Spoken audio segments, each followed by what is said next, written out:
والصلاة والسلام على رسوله الكريم ما بعد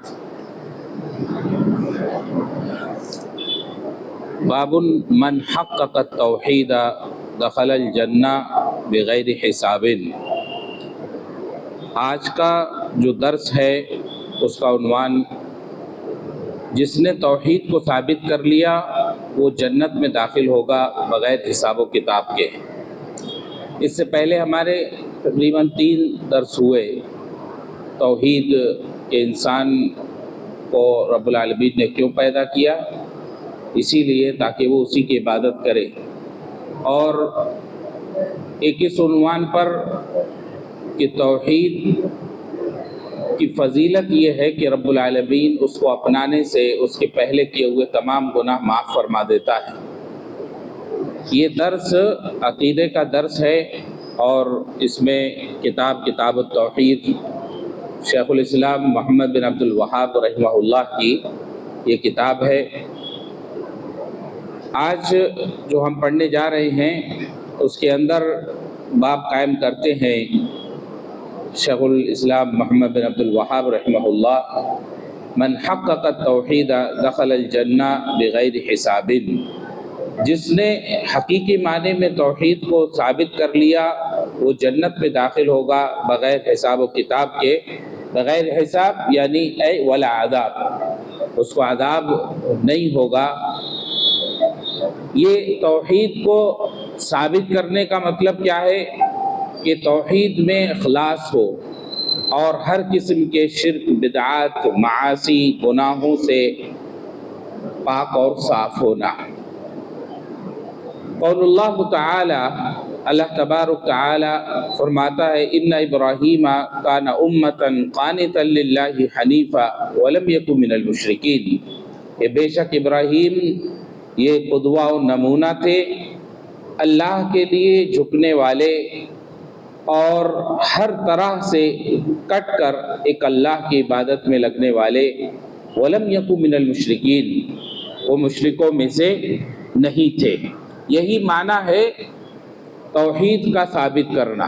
توحید کا ثابت کرنا یہاں اس آیت میں آپ دیکھیں کہ اللہ رب العالمین نے ابراہیم علیہ السلام کے بارے میں 4 باتیں ذکر کی۔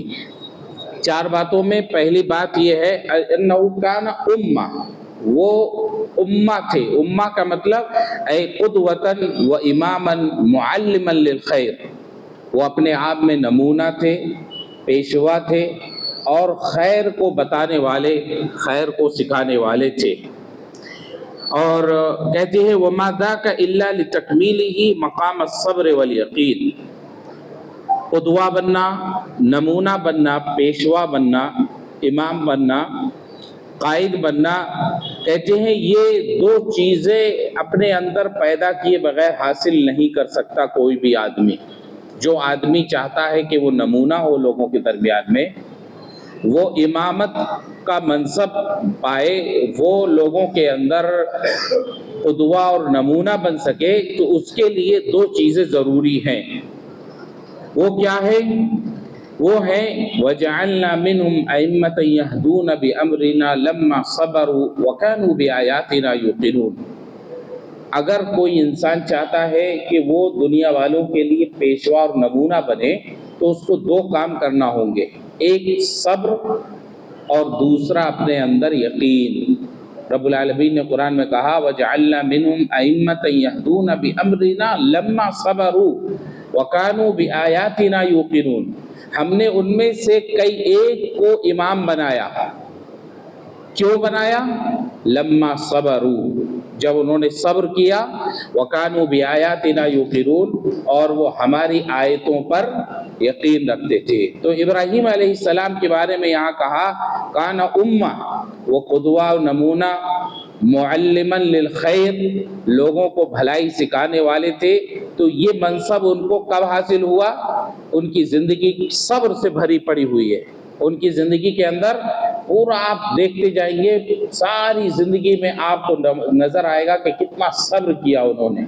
اور دوسرا، ان کا یقین ایک کامل اتنا تھا کہ بھڑکتی ہوئی آگ میں پھینکنے اور اس میں پھینکے جاتے وقت ان کو ذرا بھی جھجک نہیں ہوئی۔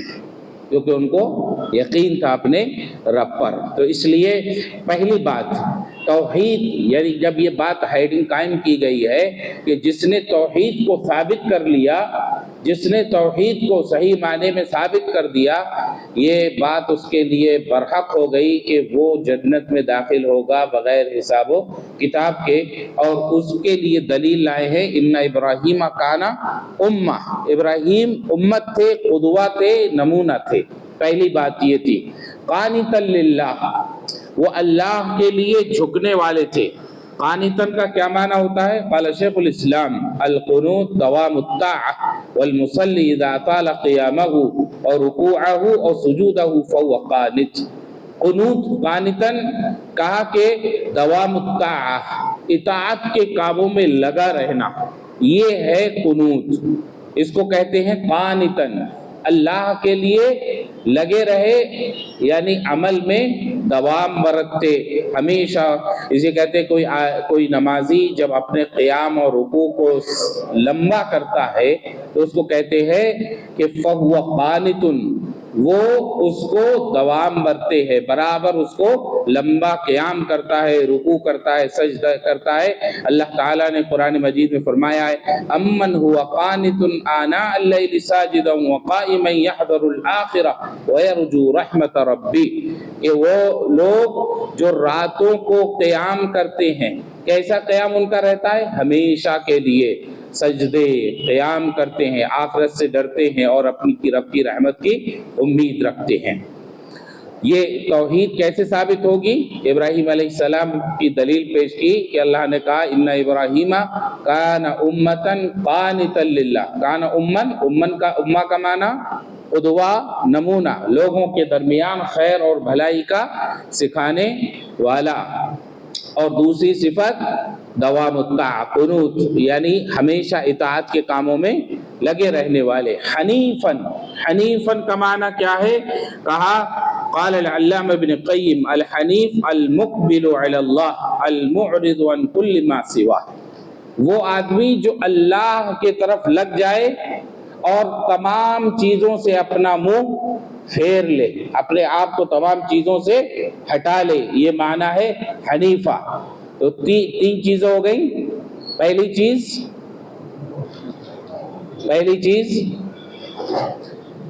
ابراہیم علیہ السلام کے بارے میں یہاں اللہ تبارک تعالیٰ نے بتایا، چار چیزیں بیان کی، چار باتیں۔ پہلی بات کیا؟ کان امہ، امہ یعنی قدوہ، نمونہ، پیشوا، امام، قائد۔ اور دوسرا قانتا للہ، ہمیشہ اطاعت میں لگے رہنے والے۔ اور تیسری حنیفاً،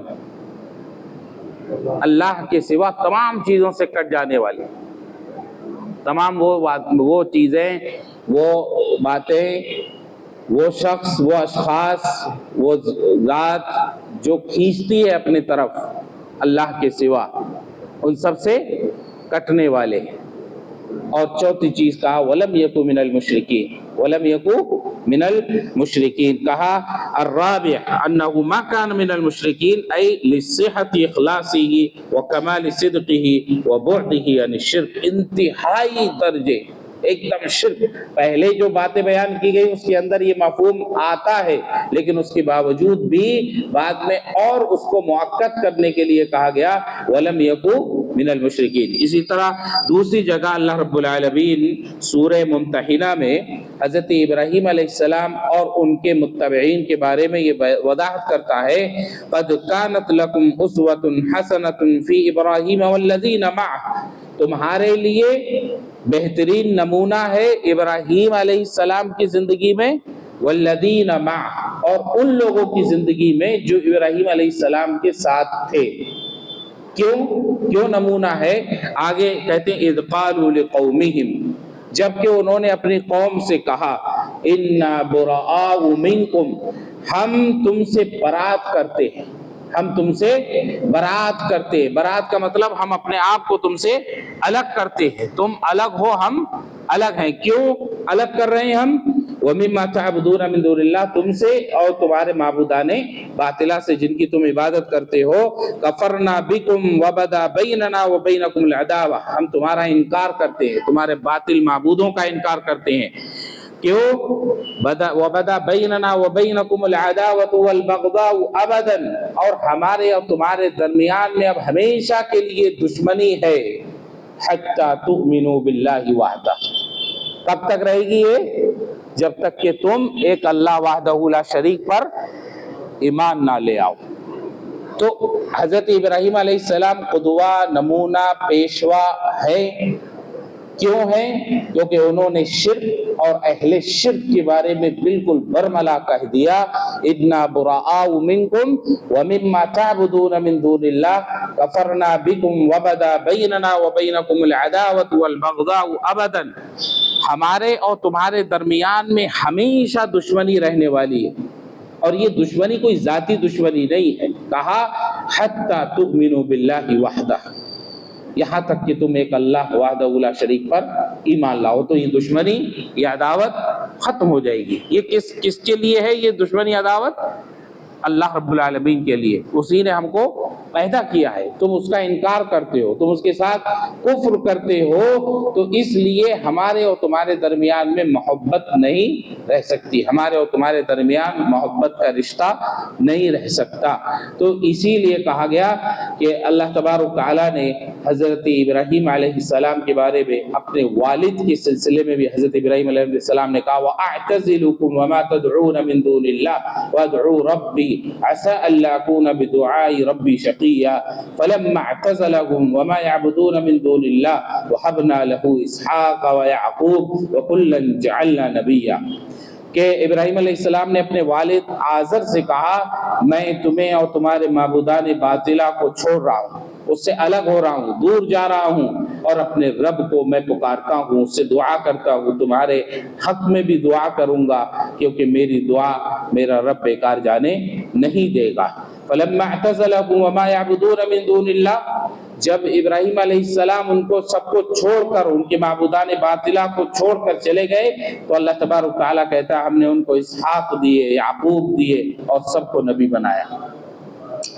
کہتے ہیں فہذا ہوا تحقیق التوحید وهو البراءة من الشرك وأهله واعتزالهم والكفر بهم وعداوتهم وبغضهم.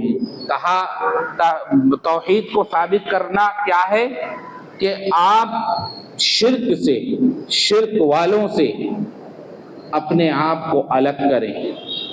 اب تمہارے اور ان کے درمیان میں بالکل واضح راہ ہونا چاہیے، اور کسی بھی قسم کی محبت جو ایمانی محبت ہے وہ تمہارے اور ان کے درمیان میں نہیں ہونا چاہیے. تبھی معنی ہوگا کہ آپ اپنی توحید میں سچے اور پکے ہیں، ورنہ پھر آپ کی توحید مضبوط نہیں مانی جائے گی. وقال تعالی والذین هم بربهم لا یشرکون. رب العالمین نے مومنین کی بہت سی صفات بیان کی، سورہ مومنین میں بہت سی صفات بیان کی. ان میں سب سے پہلی جو صفت بیان کی والذین هم بربهم لا یشرکون، وہ لوگ ہیں مومن، اللہ پر ایمان رکھنے والے جو اپنے رب کے ساتھ شرک نہیں کرتے ہیں. ایک بات اور کہتے ہیں شارح، قال المصنف رحمہ اللہ فی هذه الآیہ ان ابراہیم کان امہ. امہ کا ایک معنی قدوہ و نمونہ، امہ کا ایک معنی اپنے آپ میں خود جماعت ہونا. تو کہتے ہیں مصنف رحمہ اللہ اس آیت کے ذریعے مومنوں کو ایک بہت زبردست ان کے اندر ایک طاقت بھری جا رہی ہے کہ تم اکیلے ہی ہو لیکن تم اپنے آپ میں امت ہو، تاکہ لئلا یستوحش سائلک الطریق من قلت السالکین. اگر تمہارے ساتھ بہت کم لوگ ہیں، تم تنہا بھی ہو، تب بھی تم اپنے آپ میں کیا ہو؟ نمونہ ہو اور اپنے آپ میں جماعت ہو. کہا یہ مومنوں کے لیے قوت کا ذریعہ بنے گی یہ آیت کہ جب بھی اہل حق جب کہیں ہوتے ہیں تو وہ تھوڑے ہی رہتے ہیں، تو ان کو اس بات سے نہیں ڈرنا چاہیے.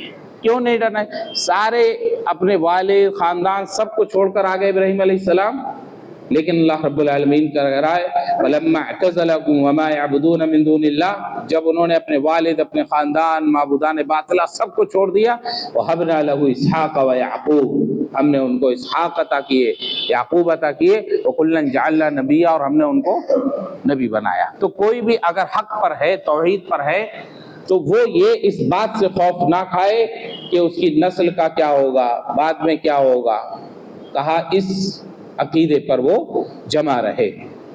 اور کہا قانتا للہ، اللہ کے لیے دوام برتنے والے، اطاعت میں، فرما برداری میں لگے رہنے والے۔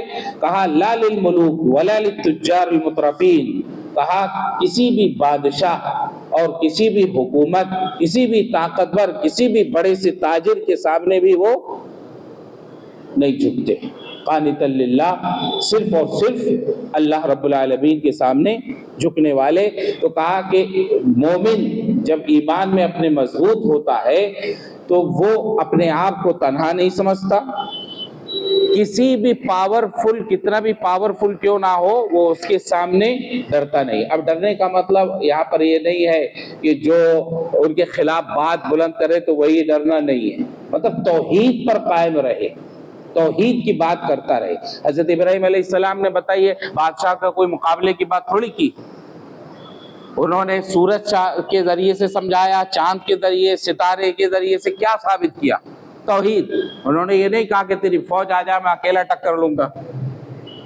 اصل میں ہمارے پاس یہ سمجھتے ہیں کہ اس کا مفہوم کیا ہے کہ جب یہاں یہ کہا گیا کہ وہ ڈرے نہیں، وہ صرف اللہ رب العالمین کے سامنے جھکنے والا ہے، تو وہ اگر کسی حکومت کے تحت ہے، تو وہ اگر حکومت کے تحت اپنی دعوت و تبلیغ میں لگا ہوا ہے، اپنے منہج میں، اپنی تبلیغ میں وہ سمجھوتا نہیں کرتا، یہ مفہوم ہوتا ہے۔ یہ نہیں ہے کہ بادشاہ کو چیلنج کرے کہ تیری فوج آ جائے میں اکیلا توحید پر رہتے ہوئے اکیلا فوج ہوں، یہ چیز سمجھنے کی ہے۔ قانتا للہ، اللہ کی اطاعت میں دوام برتنے والا، کسی کے سامنے جھکنے والا نہیں، کسی کے لیے سجدہ کرنے والا نہیں، وہ توحید پر اپنی قائم رہتا ہے، تاکہ اس کے ساتھ کچھ لوگ ہوں یا نہ ہوں، اکیلا ہو یا کچھ تھوڑے ہی لوگ ہوں، وہ اس سے خوف نہیں کھاتا کہ تھوڑے لوگ ہم کیا ہو پائے گا، ہم کو کبھی بھی دبا دیا جائے گا، ختم کر دیا جائے گا، یہ ڈر پیدا نہ ہو کبھی بھی۔ یہ مفہوم ہے قانتا للہ۔ حنیفا، کہا حنیفا لا یمیل یمینا ولا شمالا کفعل العلماء المفتونین، کہا ادھر ادھر کی بات نہیں، بس ڈائریکٹ شرک اور توحید، ادھر ادھر کی بات نہیں۔ حنیفاً، حنیفاً کا مفہوم یہ کہ آپ تھوڑے ہیں، کم ہیں، لیکن آپ اپنی بات کو بالکل واضح رکھیں گے کہ آپ یہ شرک ہے اور یہ کفر ہے، یہ توحید ہے۔ وَلَمْ يَكُنْ مِنَ الْمُشْرِكِينَ، اور کہا مشرکوں میں سے نہیں، خلافاً لمن كثر سوادهم وزعم انه من المسلمین، کہا یہ ان لوگوں کے خلاف جاتی ہے جو یہ سمجھتے ہیں کہ زیادہ ہونا حق پر دلیل ہے۔ ابراہیم علیہ السلام کے بارے میں کہا اکیلے علاقے میں اللہ کے لیے جھکنے والے، ہر طرح سے کٹ کر صرف اللہ کی توحید پر جمنے والے۔ وَلَمْ يَكُنْ مِنَ الْمُشْرِكِينَ، مشرکوں میں سے نہیں، تھوڑے ہی ہیں، لیکن مشرکوں میں سے، مشرکوں کی تعداد بہت ہے، بہت زیادہ ہے، لیکن وہ تھوڑے ہی ہیں۔ تو اس بنیاد پر زیادہ ہونا، اس سے یہ پتہ نہیں لگتا ہے کہ یہی لوگ حق پر ہیں۔ تھوڑے لوگ ہوں اپنے منہج میں، اپنے جو ان کو تعلیم اور جو فکر دی گئی ہے اس میں اپنے مضبوط رہیں، یہ قابل تعریف چیز ہے۔ اس کے بعد والذین هم بربهم لا یشرکون، وہ اپنے رب کے ساتھ شرک نہیں کرتے۔ مومنین کی صفات جو جنت میں جانے والے ہیں، سابقین ہیں، ان کی تعریف کرتے ہوئے رب العالمین نے سب سے پہلی بات جو بیان کی وہ یہی کہ والذین هم لا یشرکون، وہ اپنے رب کے ساتھ شرک کرنے والے نہیں ہیں۔ یہاں پر ایک حدیث ذکر کرتے ہیں، بہت لمبی حدیث ہے۔ عن حسین بن عبد الرحمن قال كنت عند سعید بن جبیر فقال ایکم رعى الكوكب الذي انقض البارحة۔ حسین بن عبد الرحمن، حسین بن عبد الرحمن یہ کوفہ کے رہنے والے تھے، ان کا نام حسین بن عبد الرحمن السلمی ہے۔ اور ان کی وفات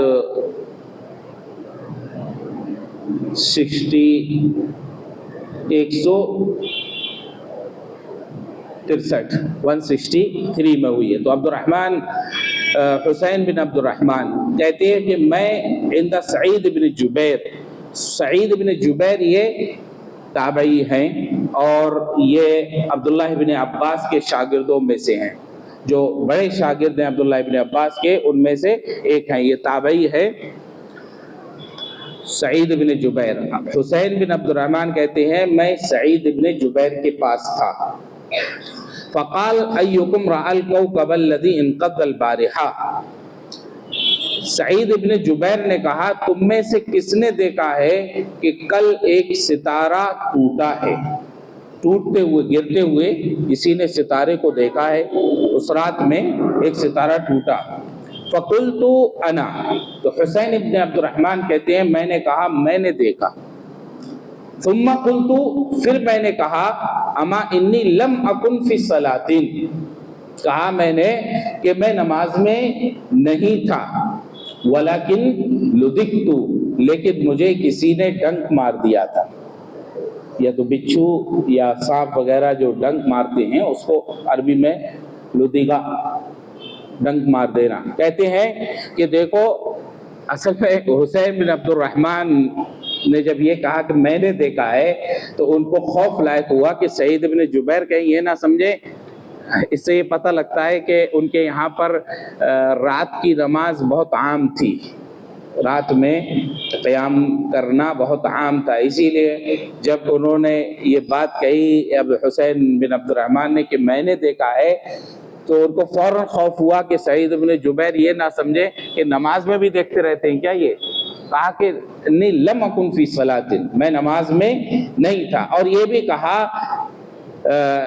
کہ سلف کے یہاں پر یہ چیزیں واضح ہوتی ہیں کہ کوئی آدمی کسی بات سے اشتباہ شک میں پڑ سکتا ہے تو اس کی پہلے وضاحت کر دی جائے، کہ بعد میں بیچارہ شک لے کر اپنے ذہن میں جائے تو پہلے ہی بول دیا جائے۔ اس لیے کہا انہوں نے کہ دیکھیے میں نے ستارے کو گرتے ہوئے دیکھا ہے اور میں نماز میں نہیں تھا، یہ بھی وضاحت ہے کہ یہ نہ سمجھے کہ میں بہت نمازی ہوں، یہ بتا دیا کہ میں نماز نہیں پڑھ رہا تھا، اور نماز نہیں پڑھنے کی وجہ بھی بتائی کہ مجھے کسی زہریلے جانور نے، کیڑے نے کاٹ لیا تھا، مجھے ڈس لیا تھا۔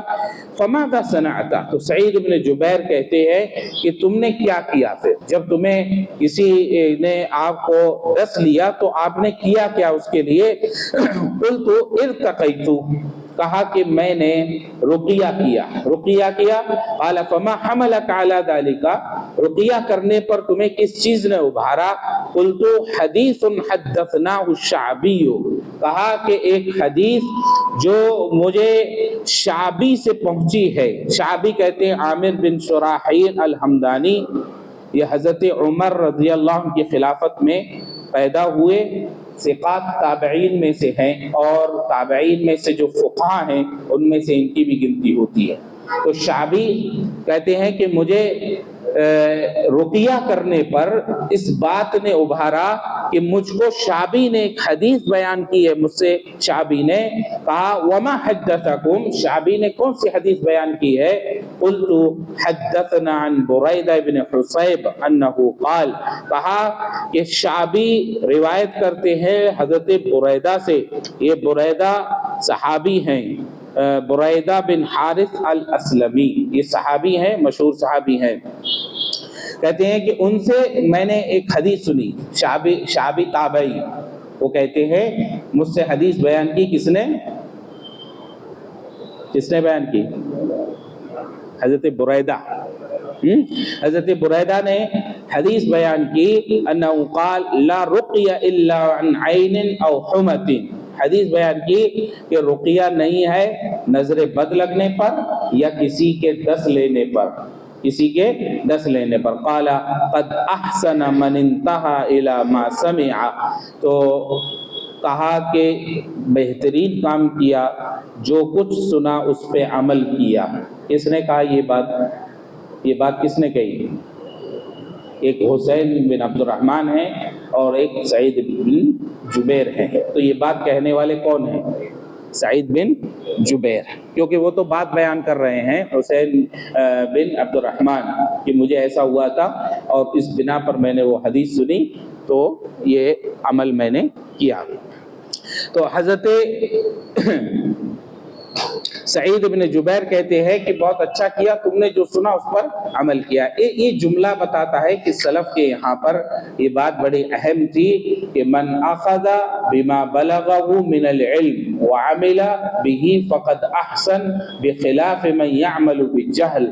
اس جملے سے یہ بات پتہ لگتی ہے کہ جو کچھ جس کو علم پہنچتا ہے علم کی بنیاد پر وہ اس پر عمل کرتا ہے، یہ بہترین چیز ہے بخلاف اس شخص کے کہ جس کو علم نہ ہو اور وہ عمل کرنے لگے، اور اس شخص کے بھی بنسبت جو یعمل بما یعلم، جو بلا علم کے عمل کرنے لگے، یہ کیا ہوگا؟ یہ ایسا آدمی جس کو علم نہیں اور وہ عمل کرنے لگے یہ گناہگار ہوگا یہ آدمی۔ لیکن سلف کے یہاں یہ تھا کہ جو بات ان کو پہنچتی وہ اس پر عمل کرتے۔ یہ بات اصل میں اس لیے کہہ رہے ہیں، یہ آگے جا کر وہ خود حدیث بیان کریں گے۔ کہا تم تک جو بات پہنچی کہ نظر بد لگنے پر یا کسی کے ڈس لینے پر رقیہ کرنا چاہیے، تم نے عمل کیا، بہت اچھا کام کیا تم نے۔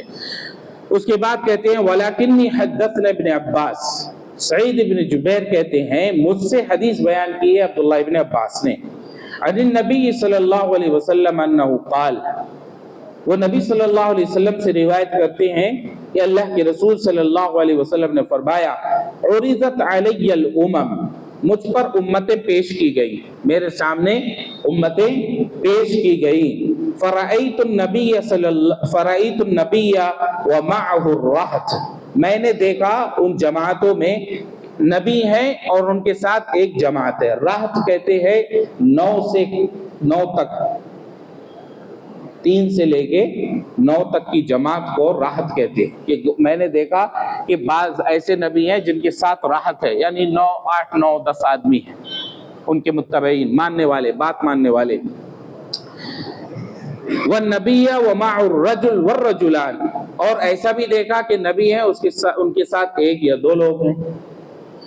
کہا والنبی ولیس معه احد، اور میں نے دیکھا نبی ہیں اکیلے چلے آ رہے ہیں، ان کے ساتھ کوئی نہیں ہے، کسی نے ان کی دعوت و تبلیغ کو قبول نہیں کیا۔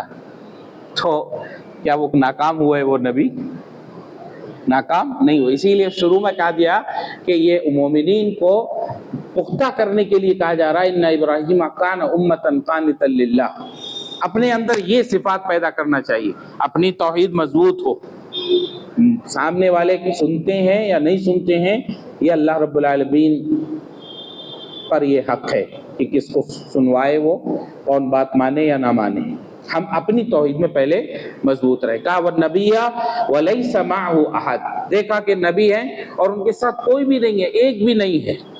اذ رفع لی سواد عظیم، کہتے ہیں اسی درمیان میں دور سے بھیڑ نظر آ رہی ہے۔ سواد عظیم کہتے ہیں کہ تاریکی، دور سے جب انسان آتے ہوں تو ان کی صرف سر نظر آتے ہیں، کہتے ہیں سروں کا سمندر نظر آ رہا ہے۔ اس کے بعد کہا فظننت انہم امتی، اللہ کے رسول کہتے ہیں میں نے سوچا شاید یہ میری امت ہیں۔ فقیل علی، مجھ سے کہا گیا ھذا موسیٰ وقومہ، یہ موسیٰ ہے اور ان کی قوم ہے۔ فنظرت فإذا سواد عظیم، کہا کہ پھر میں نے دیکھا اور ایک بھیڑ نظر آ رہی ہے۔ فقیل علی ھذہ امتک، تو کہا گیا یہ تمہاری امت ہے۔ ومعهم 70,000 يدخلون الجنہ بغیر حساب ولا عذاب، اور ان کے ساتھ 70,000 ایسے لوگ ہیں جو بلا حساب و کتاب اور بلا عذاب کے جنت میں داخل ہونے والے ہیں۔ ثم نہض فدخل منزلہ، عبداللہ ابن عباس کہتے ہیں کہ اللہ کے رسول صلی اللہ علیہ وسلم اس کے بعد یہ بات بیان کیے، اٹھے اور اپنے حجرے میں چلے گئے۔ فخاض الناس فی اولئک، اب لوگ اس مسئلے میں باتیں کرنے لگے۔ لوگ سے مراد یہاں کون ہے؟ صحابہ اکرام ہے نا، تو کون؟ وہی لوگ ہیں۔ صحابہ اکرام آپس میں گفتگو کرنے لگے۔ کیا گفتگو کرنے لگے؟ فقال بعضهم، تو بعض نے کہا فلعلهم الذین صحبوا رسول اللہ صلی اللہ علیہ وسلم، شاید یہ جو 70,000 اللہ کے رسول نے کہا یہ اللہ کے رسول کے اصحاب ہیں. کچھ نے کہا یہ 70,000 اللہ کے رسول کے صحابہ ہیں. وقال بعضهم فلعلهم الذين ولدوا في الاسلام فلم يشركوا بالله شيئا. بعض نے کہا شاید یہ وہ لوگ ہیں جن کی ولادت ہی اسلام پر ہوئی، گھر میں مسلمان پیدا ہوئے، انہوں نے زندگی میں کبھی اللہ کے ساتھ شرک نہیں کیا، شاید یہ 70,000 لوگ ہیں. وقال بعضهم، اور اس کے بعد وذکر وشیاء، اور بھی کچھ باتیں ان کے درمیان میں ہوئیں. فخرج علیہم رسول اللہ صلی اللہ علیہ وسلم فاخبروہ، اللہ کے رسول صلی اللہ علیہ وسلم آئے دوبارہ، پھر اللہ کے رسول صلی اللہ علیہ وسلم نے ان کو خبر دی، کہا فقال هم الذین لا یسترقون، یہ 70,000 وہ لوگ ہیں جو رقیہ طلب نہیں کرتے، جو رقیہ طلب نہیں کرتے. ولا یکتبون، جو داغتے نہیں. پہلے علاج ہوتا تھا کہ کچھ زخم لگ جائے تو لوہا وغیرہ گرم کر کے اس پہ رکھ دیا جاتا تھا، اس کو داغنا بولتے ہیں. تو اس طرح سے بھی علاج کی ایک شکل تھی. کہا وہ لوگ رقیہ طلب نہیں کرتے، وہ داغتے نہیں. ولا یتطیرون، اور وہ فال نہیں لیتے. وعلی ربہم یتوکلون، اور وہ اپنے رب پر بھروسہ رکھتے ہیں. فقام عکاشہ بن محصن، ایک صحابی عکاشہ بن محصن ہے، وہ کھڑے ہوئے. عکاشہ بن محصن یہ صحابی، ان کے بارے میں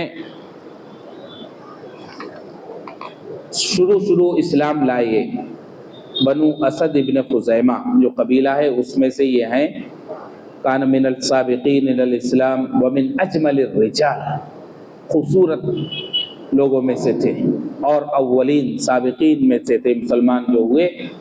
ہجرت کی، بدر میں شریک ہوئے اور اس کے بعد بھی وہ جنگوں میں شریک رہے. اس کے بعد پھر وہ شہید ہوئے.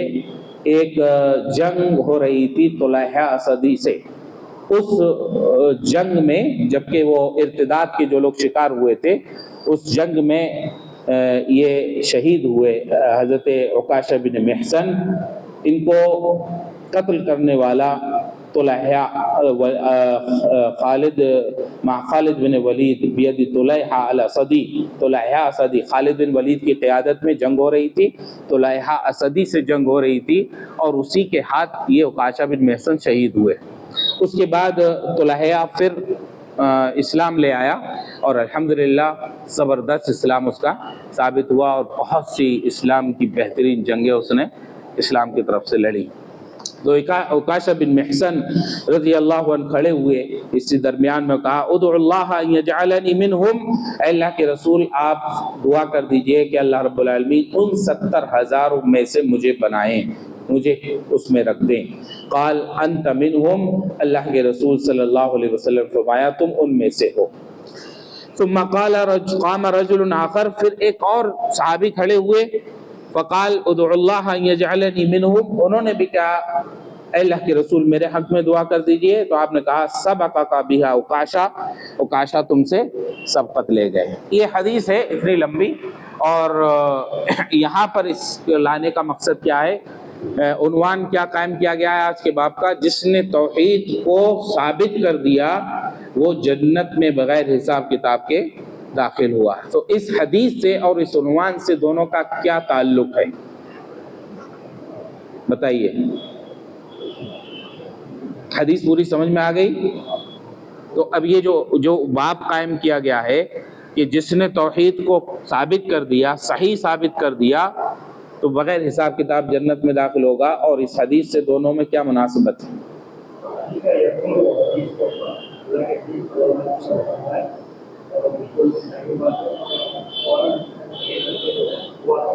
جی، اس میں ایک تو یہ کہ بہت یعنی صحابہ کے بارے میں اور کھلے طور پر اللہ کے رسول نے کہا یہ 70,000 لوگ جائیں گے بلا حساب و کتاب کے، یعنی ان کی توحید بالکل ثابت شدہ ہے.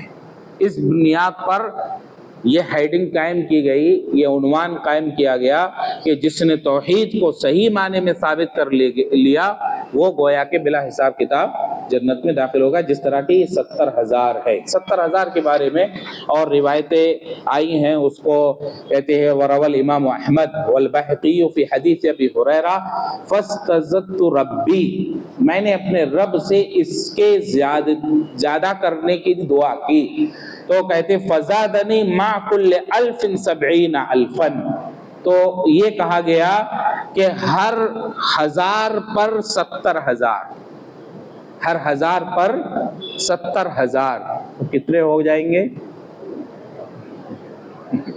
آپ لوگ میتھس پڑھتے ہیں نا، تو اس کا ٹوٹل کریے گا کتنا ہو جائیں گے؟ 70,000، یعنی 70 کو نہیں بتائے گا، تو ہر 1000 پر 70,000۔ اللہ اکبر، یہ اللہ کا فضل ہے۔ نبی صلی اللہ علیہ وسلم نے اپنی امت کے لیے یہ دعا کی۔ اب اس ضمن میں بہت سے مسائل آتے ہیں کہ کیا اس حدیث سے یہ پتہ لگتا ہے کہ اسباب نہیں اختیار کرنا چاہیے، یعنی جو 70,000 لوگ ہیں ان کو بلا حساب کتاب جنت میں داخل کرنے کی پہچان بتائی گئی کہ وہ رقیہ نہیں چاہتے، وہ علاج نہیں کرتے، پورا سرے سے علاج کا معاملہ نہیں ہے داغ کا، کیونکہ داغنے سے بہت زیادہ تکلیف کے ساتھ علاج ہوتا تھا، وہ سب کی بس کی بات بھی نہیں تھی اس کو برداشت کر سکے ہیں۔ اور یتطیرون، فال کی بحث انشاءاللہ باقاعدہ ایک عنوان کے تحت ہی آئے گی۔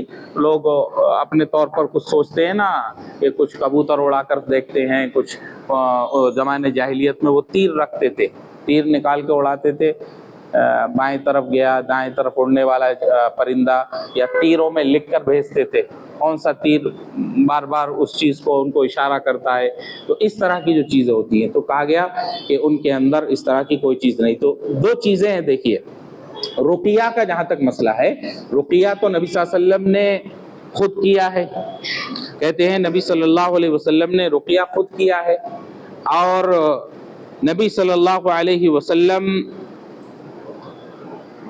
نے رقیہ کی دعائیں بتائی ہیں۔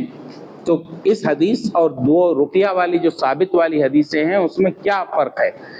اس میں فرق یہ ہے، دیکھیے یہاں کہا گیا لا یسترقون، یسترقون کا مطلب ہوتا ہے چاہنا، اور آپ پر کوئی دم کر دے تو آپ نے چاہا نہیں، آپ نے چاہا نہیں، تو اس میں آپ داخل نہیں ہوئے۔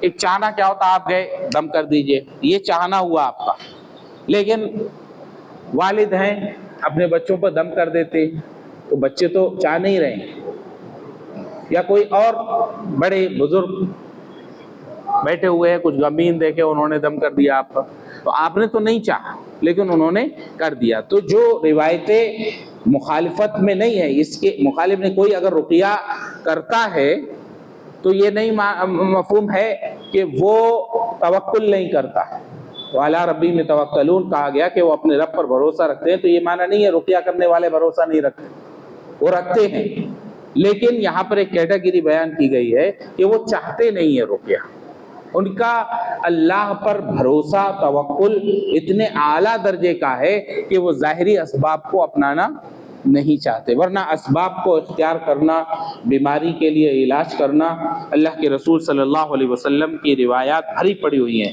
اللہ کے رسول صلی اللہ علیہ وسلم نے فرمایا، ابو ہریرہ رضی اللہ عنہ کی صحیحین میں روایت ہے، ما انزل اللہ من داء الا انزل له شفاء علمہ من علمہ وجہلہ من جہلہ، کہ جو بھی بیماری اللہ رب العالمین نے زمین پر اتاری ہے اس کا علاج دیا ہے، اس کی دوا دی ہے، اب اس کو جو جان پاتا ہے وہ جان لیتا ہے، جو نہیں جان پاتا ہے وہ نہیں جان پاتا۔ ایسی دنیا میں اسی لیے کہتے ہیں جیسے ابھی کورونا آیا، شروع میں پوری دنیا گھبرا گئی، اور ایسا نہیں ہے کہ اس کا علاج نہیں ہو سکا، علاج ہوا۔ اسی طرح سے پہلے بہت ساری بیماریاں تھیں، چیچک کی بیماری پہلے لا علاج سمجھی جاتی تھی، ٹی بی کی بیماری یہ لا علاج جیسا تھا، طاعون جو ہوتا تھا، پھوڑے کی بیماری ہوا کرتی تھی، پورا علاقہ صاف ہو جاتا تھا۔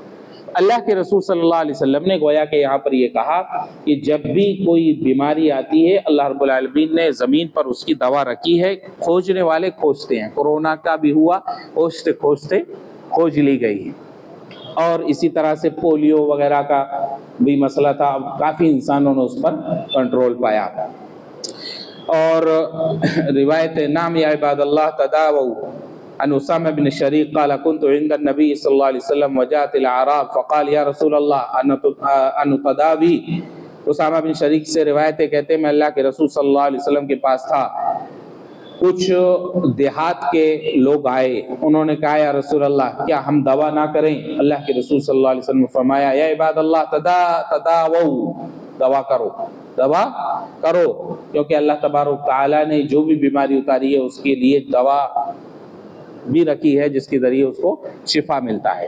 تو یہاں پر جو بات کہی گئی ہے کہ وہ ڈاکتے نہیں، علاج کے لیے یہ طریقہ نہیں اپناتے، تو وہ ایک خاص قسم کی ان کی کیٹیگری ہے، اس میں یہ نہیں ہے کہ دوا کرنے والے یہ اس توکل کے یعنی اللہ پر توکل نہیں کرتے، یہ ایک خاص مفہوم ہے اور خاص لوگوں کو اس میں بتایا گیا ہے۔ کہا ذکر الاصل الجامع الذي تفرعت عنه هذه الافعال والخصال هو التوکل علی اللہ۔ کہا ایک طرح سے اگر آپ دیکھیں اسباب کو اختیار کرنے کا حکم ہے، ان اسباب اختیار کرنے میں اللہ پر توکل بھی ایک سبب ہے، وہ ظاہری اسباب کو چھوڑ کر محسوس کیا جانے والا سبب جو توکل ہے اس کو اپناتے، وعلی ربہم یتوکلون۔ ایسا نہیں ہے کہ وہ اسباب اختیار کرنا یہ اس حدیث کے مخالف کا نہیں، اگر آپ دیکھیں توکل خود اپنے آپ میں ایک سبب ہے، تو وہ اس سبب کو اپنا لیتے ہیں، ظاہری اسباب کی طرف نہیں جاتے۔ تو کہا یہ اس کے والاعتماد بالقلب علیہ الذي هو نہایت التحقیق التوحید الذي يثمن كل مقام شریف من المحبة والرجاء والخوف والرضا به ربا وإلها والرضا بقضائه، کہ جب کوئی آدمی اللہ پر بھروسہ کرتا ہے اور اس بھروسے کو توکل کو ہی سبب بنا لیتا ہے تو اس پر پہاڑ ٹوٹ جائیں تکلیف کے وہ ہلتا نہیں، وہ اللہ سے ہمیشہ راضی رہتا ہے، وہ جانتا ہے یہ اللہ کا فیصلہ ہی ہے، وہ اس کے قضاء و قدر سے فیصلے سے راضی رہتا ہے، اس کے اللہ سے محبت، رجا، امید کوئی کم نہیں ہوتی۔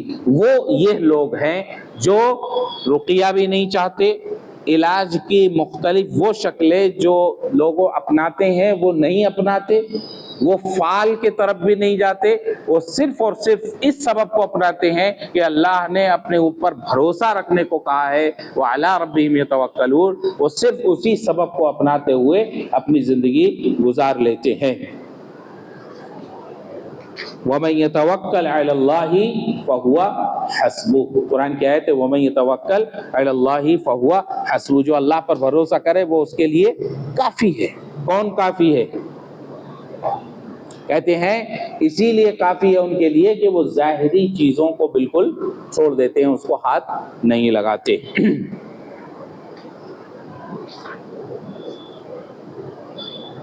اس کے بعد آپ دیکھیں کہ کتاب التوحید میں شیخ الاسلام نے ایک جب باب قائم کرتے ہیں اس میں جو نصوص ذکر کرنے کے بعد کہتے ہیں فیہ مسائل، فیہ مسائل، جو ہم نے ابھی پڑھا انہوں نے دو آیتیں ٹکڑے بیان ہیں، ان ابراہیم کان امۃ قانتا للہ حنیفا ولم یکن من المشرکین والذین هم بربہم لا یشرکون، اور یہ حضرت حسین ابن عبد الرحمن کی یہ روایت جو پوری ایک لمبی روایت، دو حدیثیں اس میں جڑ گئی ہیں، ایک رقیہ والی روایت ہے پہلی جو موقوف روایت ہے، اور دوسری مرفوع روایت ہے جس کے اندر ان لوگوں کی تعریف کی گئی ہے جو اللہ پر بھروسہ رکھتے ہیں اور رقیہ چاہتے نہیں۔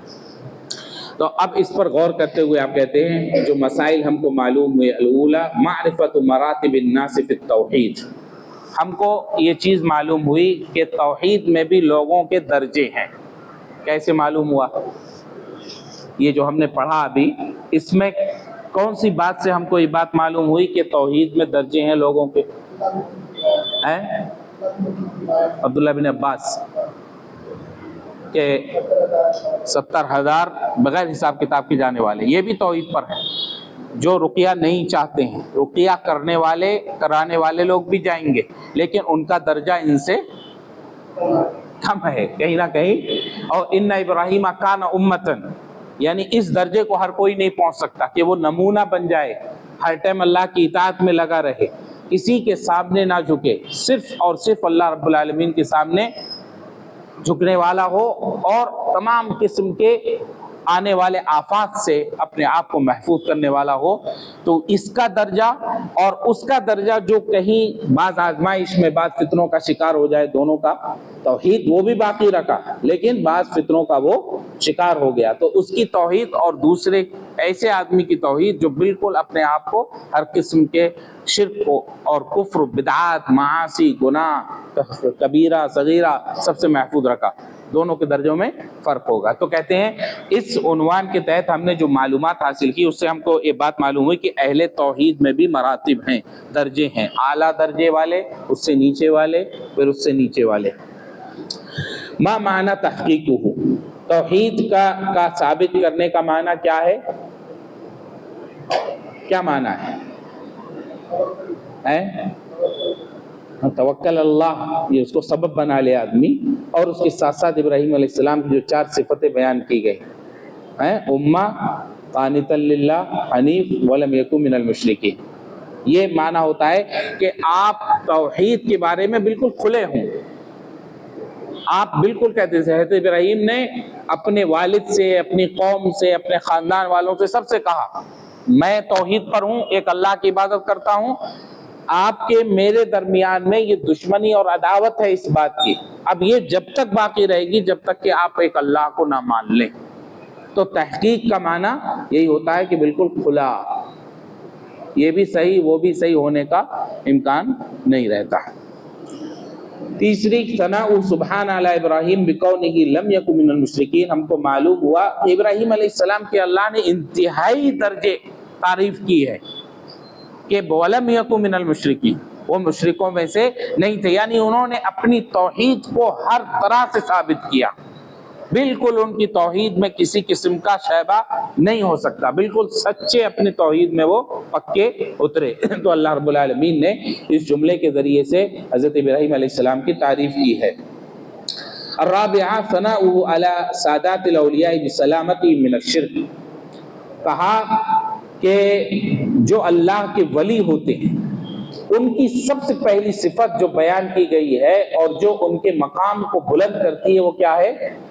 شرک سے دور ہوتے ہیں۔ والذین هم بربہم لا یشرکون، وہ اپنے رب کے ساتھ شرک نہیں کرتے۔ ہمارے ماحول میں یہ اور سمجھ میں آ جاتا ہے جلدی یہ بات ہمارے ماحول میں، کیونکہ ہمارے یہاں پر بہت سے ایسے ہیں جو لوگ ولی ان کو بناتے جو مہینوں نہاتے نہیں ہیں، جو آپ کو دکھیں گے جسم کے اعتبار سے، بولنے کے اعتبار سے، خاص طور پر اپنے پڑوسی ملک کے بہت سے ایسے ویڈیو دیکھنے ملتے ہیں کہ لوگ مزاروں پر ولی بنے بیٹھے ہوئے، ان سے پوچھتے ہیں ظہر کی نماز میں کتنی رکعتیں ہیں تو معلوم نہیں ہے ان کو۔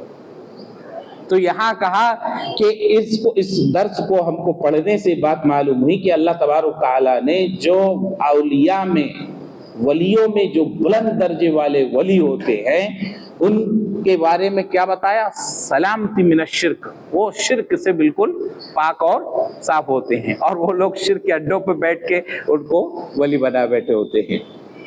الخامسہ، کون ترک الرقیہ والکی من تحقیق التوحید، یہ بات معلوم ہوئی کہ اگر ہم اپنی توحید کو اور مضبوط کرنا چاہتے ہیں تو ہم رقیہ بھی چھوڑ دیتے ہیں اور ہم داغنا بھی چھوڑ دیتے ہیں۔ کیوں؟ ان لوگوں کی صفت میں شامل ہونے کے لیے، یہ یعنی کہ توحید کو اعلیٰ درجے پر ثابت کرنا ہے۔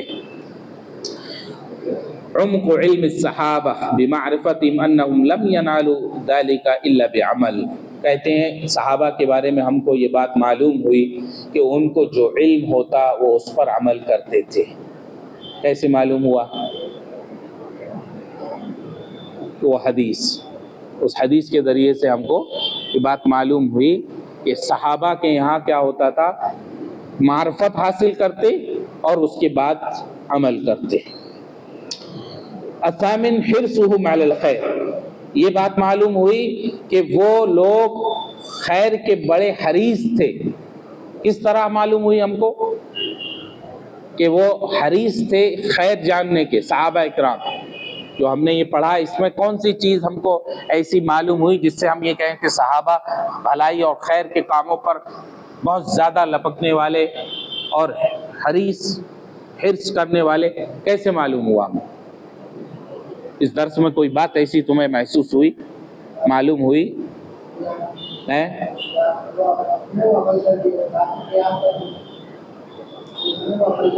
ہاں، صحابہ کے بارے میں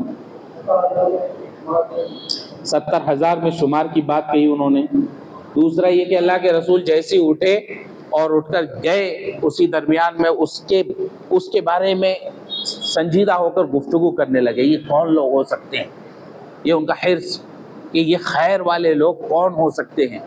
ہم اپنے پاس اس چیز کی کمی، صحابہ فوراً کون ہیں یہ لوگ پتہ تو لگے ہیں، جو اللہ کے رسول نے کہا کہ ان میں ہیں 70,000، تو وہ لوگ کون ہیں؟ خیر جاننے کی ان کے اندر تڑپ ہے۔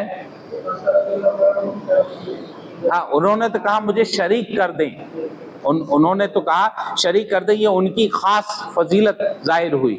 لیکن صحابہ کے بارے میں کہ اللہ کے رسول وہ بات بیان کر کے چلے گئے،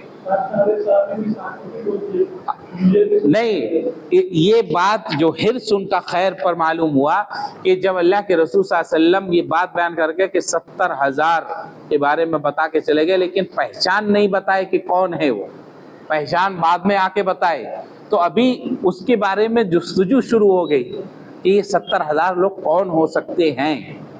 انہوں نے آپس میں بکایا نا، کسی نے کہا یہ صحابہ ہیں اللہ کے رسول کے، بعض نے کہا یہ وہ لوگ ہیں جو اسلام پر پیدا ہوئے، کبھی بھی شرک نہیں کیا، تو فوراً انگریزی میں بولتے گیس لگانا نا، فوراً صحابہ کرام بھلائی کی چیزوں میں فوراً سوچ و فکر کو فوراً لگاتے تھے۔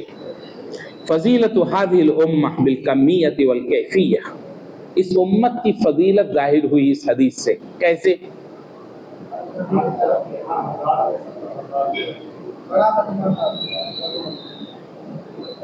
تعداد بھی معلوم ہوئی اور کیفیت بھی معلوم ہوئی کہ اس امت کے اندر ایسے لوگ بھی ہونے والے ہیں جن کی تعداد بھی بڑی ہے، اور ان کی کیفیت بھی بیان کی گئی کہ اس طرح سے زندگی جینے والے لوگ، تو فضیلت ظاہر ہوئی اس امت کی، دوسری امتوں کے لیے یہ چیز نہیں ہے۔ فضیلت اصحاب موسیٰ، حضرت موسیٰ کے اصحاب کی فضیلت کیسے معلوم ہوئی؟ ہاں، بہت بڑی تعداد میں حضرت موسیٰ کے ماننے والے لوگوں کو بھی بتایا گیا اس حدیث میں۔ عرض الامم علیہ الصلاۃ والسلام، یہ بات معلوم ہوئی کہ اللہ کے رسول صلی اللہ علیہ وسلم پر امتیں پیش کی گئی، امتیں پیش کی گئی، یہ بھی ایک علم ہوا۔ یہ نہیں ہے کہ اللہ کے رسول کو سب علم آتا ہے، یہ بات یہاں پر اسی لیے کہنا چاہ رہے کہ جو چیز پیش کی گئی اس میں سے یہ بھی ہے کہ اللہ کے رسول پر امتیں پیش کی گئیں، آپ کو دکھایا گیا۔ جب آپ کو اگر علم غیب ہے تو دکھانے جانے کی بات ہی کیا ہے، آپ پر پیش کیے جانے کی کوئی معنی ہی نہیں ہوتا ہے، اس لیے کہا عرض الامم علیہ الصلاۃ والسلام۔ ان کل امت تحشر وحدها مع نبیها، یہ بات معلوم ہوئی ہر امت الگ الگ اپنے نبی کے ساتھ جمع کی جائے گی، یہ بات معلوم ہوئی اس حدیث سے کہ ہر امت اپنے نبی کے ساتھ اکٹھا ہوگی، جمع ہوگی۔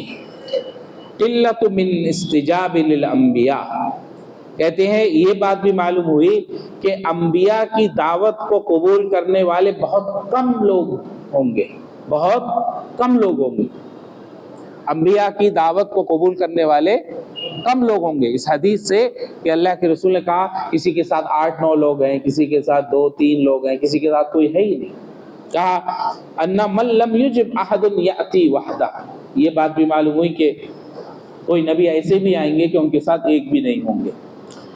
ثمرۃ هذا العلم وهو عدم الاغترار بالكثرة وعدم الزهد في القلة، کہا یہ بات معلوم ہوئی ہم کو کہ ہم کو علم ہوا کہ کثرت پر غرور نہیں ہونا چاہیے اور قلت پر مایوس نہیں ہونا چاہیے، کثرت پر غرور نہ ہو اور قلت پر مایوسی نہ لگے، گھبرائیں نہیں، کم ہے یا زیادہ ہے تو پھٹ جائے۔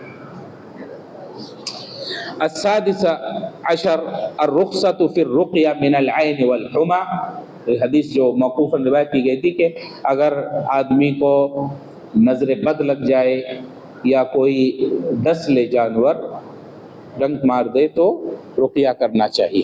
یہ بات معلوم ہوئی نا؟ اس سے منع تو نہیں ہے، لیکن اعلیٰ درجہ ہے کہ آپ یہ چیز نہ چاہیں. آپ کو کر دے کوئی تو ٹھیک ہے، لیکن آپ چاہیں اس چیز کے بارے میں فرق ہے تھوڑا. عمق علم السلف لقولی قد احسن من انتهى الى ما سمع ولكن كذا وكذا فعلم ان الحديث الاول لا يخالف الثاني. سلف کے بارے میں ہم کو یہ بات معلوم ہوئی کہ وہ یہ بات مانتے تھے کہ اگر کسی تک کوئی بات پہنچی ہے وہ اس پر عمل کر رہا ہے تو یہ اچھی چیز ہے. جس نے جو جانا اس پر عمل کر لیا، یہ بہترین چیز ہے کہ جب علم پہنچے تو عمل کرے آدمی. وہ آدمی بھی قابل گرفت ہے جو بغیر علم کے کرے، اور وہ بھی قابل گرفت ہے جو علم کے بعد عمل نہ کرے. لیکن سلف کے یہاں پر دونوں چیزیں اور بہترین درجے میں تھیں. ان کو علم ہوتا عمل کرتے، علم نہیں ہوتا عمل نہیں کرتے. بعد السلف عن مدح الانسان بما ليس فيه، یہ بات معلوم ہوئی کہ سلف اس بات سے بچتے تھے کہ ان کی زبردستی تعریف کی جائے. ان کے اندر وہ چیز ہے نہیں، وہ کوالٹی ہے نہیں، وہ صفت ہے نہیں، اور وہ آرزو کریں کہ ان کی تعریف کی جائے. کیسے معلوم ہوا؟ یہ کیسے معلوم ہوا؟ ہاں، انہوں نے بتایا کھلا کھلا. جہاں شبہ سے بچایا وہیں اس بات سے بھی بچایا کہ بہت بڑا نمازی نہ سمجھ لیں گے.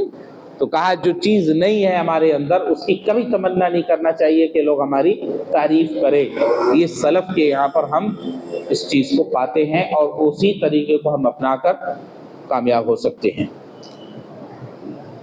قولوا انت منهم علم من اعلام النبوہ، اللہ کے رسول صلی اللہ علیہ وسلم نے عکاشہ ابن محسن سے کہا کہ تم ان میں سے ہو.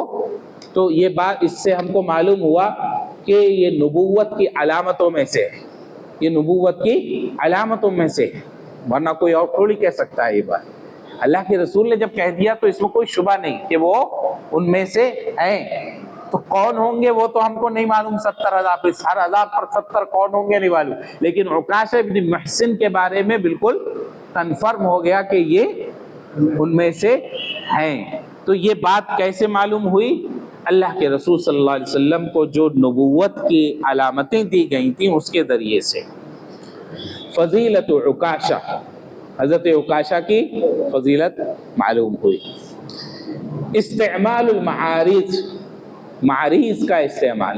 معریض اصل میں یہ کہتے ہیں نا، بہت سے لوگ ہیں جو مولویوں کے ساتھ رہتے